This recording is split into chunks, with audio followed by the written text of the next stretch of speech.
Hello বন্ধুরা, সবাইকে শুভ সকাল এবং এই সুন্দর গোলাপের মতো তোমাদের আসছে বছরটাও কাটুক সেটাই চাইছি। পুরো ভিডিওটা স্কিপ না করে দেখতে থাকো। তো আজকে ছিল নীল, আমি সাত সকালে বাড়ির কাজ বাজ করে ওদের জন্য রান্না বান্না করে নিজে স্নান করে নিয়েছিলাম। তো বাড়িতে ততক্ষণে শিব চলে এসেছিলো, তো শিব স্নান করানোটা আমাদের সঙ্গে শেয়ার হয়ে উঠলো না। তো তারপরে আমি আমার ভাসুরের ছেলে মিলে স্নান করালাম এবং অন্যান্য সন্ন্যাসী যারা ছিল তাদেরকেও স্নান করালাম। তো আমাদের এখানকার নিয়ম যে ভিজে গায়ে দিতে হয়, তো আমি তো ভিজে গায়ে ছিলাম, বাট আমার ভাসুরের ছেলে ও তো জামা নিয়ে আসেনি আমাদের বাড়িতে, তাই জন্য আর ভিজে কাপড় দেয়নি। আমার মেয়েও দেবে বলেছিল, কিন্তু মেয়েটার একটু শরীরটা খারাপ, তাই আমি আর দিতে দেইনি।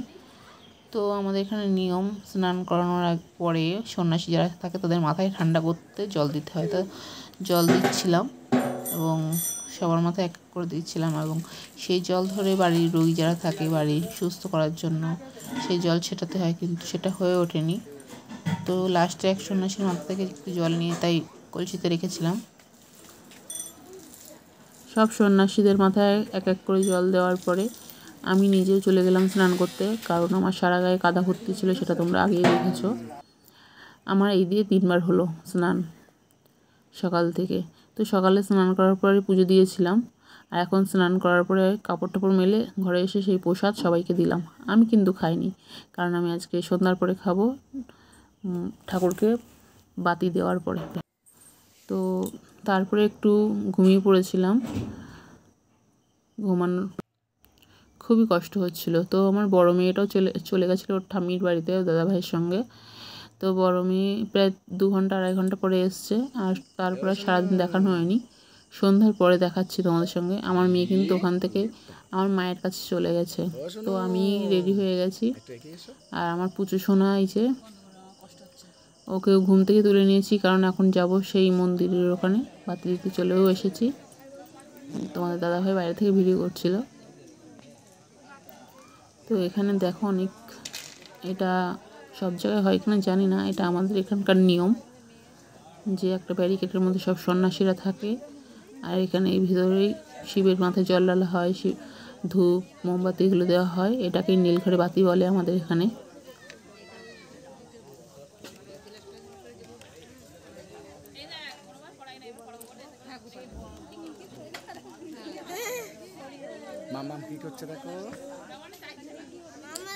তো এটা প্রায় 6টার দিক থেকে শুরু হয়, সন্ধ্যা হবো তখন থেকেই শুরু হয়ে গেছে, কিন্তু আমার আসতে দেরি হয়ে গেছে, এখন প্রায় 7:30 বাজে।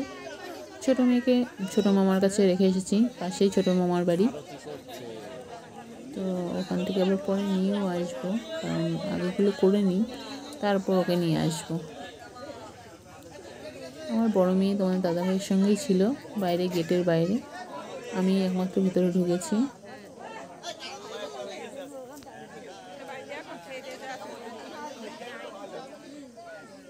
মঙ্গলময় মঙ্গল করো।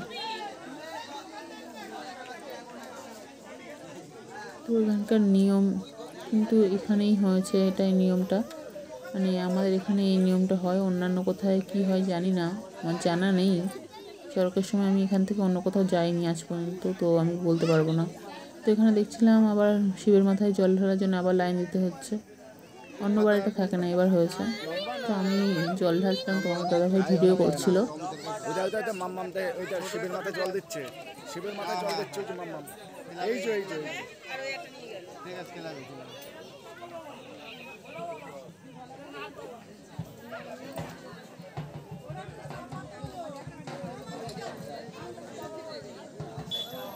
আমি কিন্তু ন্যাচারাল আওয়াজটা মানে কম করিনি তোমাদের কাছে, কারণ তোমরা এইভাবে একটু শোনো। অন্যান্য ভিডিওতে আমি ন্যাচারাল আওয়াজটা দিই না খুব সম্ভবত, এটাতে দিয়েছি কারণ চারিদিকে যে মানব কোলাহল সেটা একটু শোনা ভালো লাগে। তো আমার দেওয়া হয়ে গেছে, আমি বেরিয়ে আসছিলাম। তো দেখছিলাম অনেকের বাচ্চাও কিন্তু এখানে ঢুকেছে, 2-1 জনের। তো আমি ভাবলাম যে আমার মেয়েদেরকেও নিয়ে আসি। তো ওখান থেকে চরণামৃত দিচ্ছিলো ঘটিতে করে, তাই দাঁড়িয়েছিলাম।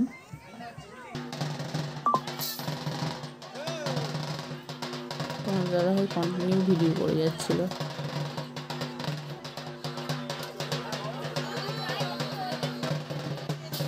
আমার মেয়ে কিন্তু অলরেডি ঢুকে গেছে, আমিও ঢুকে গেছি।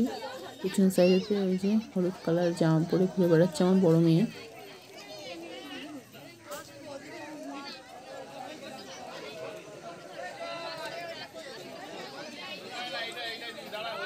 ও আমি ওখানে বসে পড়াতে ও আমাকে খুঁজে পাচ্ছিল না প্রথমে।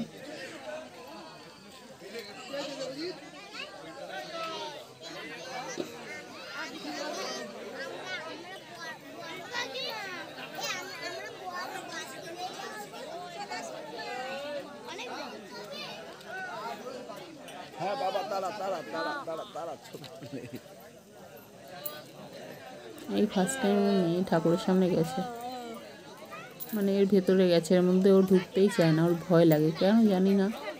তবু আমি পুচুটাকেও নিয়ে এসেছিলাম মামার কাছ থেকে, পুচুকে নিয়ে এসেছি। তো পুচুকে নিয়ে আসার পরে ওখানে আমার এক বৌদি ছিল, বৌদির ছেলে ছিল, ওরা পুচুকে নিয়ে টানাটানি করছিলো। পুচু তো ওদেরকে দেখে ভয় পেয়ে গেছে, কারণ ওদেরকে চেনে না।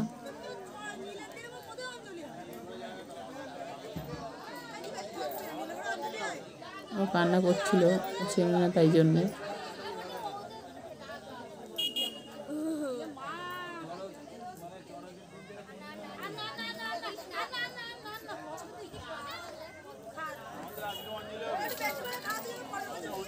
তো ওর আমার দাদার ছেলের কাছ থেকে তারপর মা নিল, মানে আমার বৌদি নিল। তো বড় মেয়ে কিন্তু ঘুরে ঘুরে সব দেখছিল, ছোটো মেয়ে তোর মামিগুলো দাঁড়িয়ে সব কিছু দেখছে, কারণ এর আগে কখনোই এগুলো দেখেনি। তো আমরা খুব শীঘ্র ওখান থেকে বেরিয়ে আসার করলাম যে ওখানে বেশিক্ষণ দাঁড়াবো না। ছোটো মেয়েটা কান্না করছে, ও সুন্দর করে ঘুম থেকে ওটা খায়নি কিছু, আর তার মধ্যে অচেনা মানুষও, ও একটু ভয়ই পাচ্ছিল।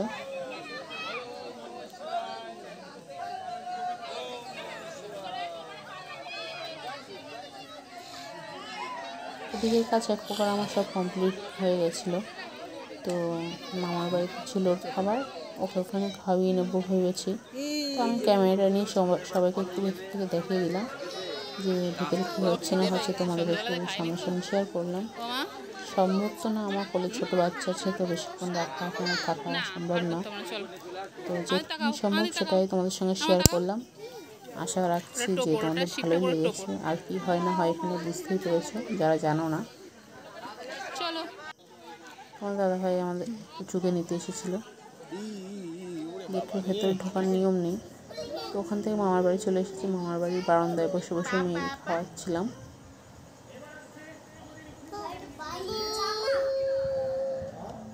ঘরে ঢুকিনি।